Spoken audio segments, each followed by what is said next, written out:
To erase Samsung A14, the first way, and this is recommended if your touchscreen is working, open settings, then scroll all the way down until you see the general management.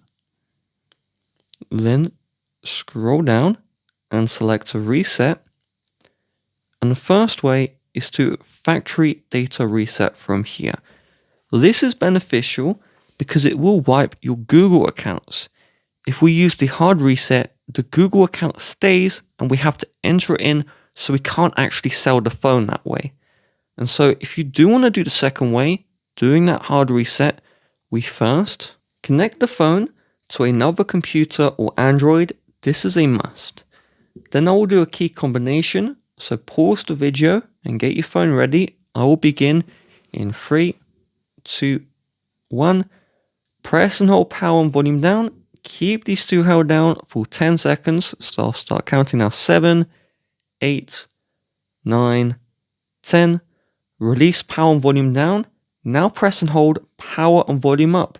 And keep these held down until the Samsung logo shows for a full second. So you saw it flash there, just ignore that.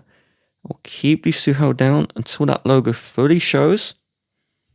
So there we go, it's shown full second, now release. If this doesn't work, you need to swap out your charging cable, as you need a cable which supports data transfer 1, and number 2, just try another port on your computer.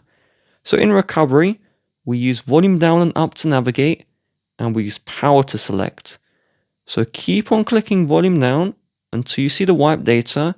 And again, the Google account stays, so you don't want to do this if you're selling this phone.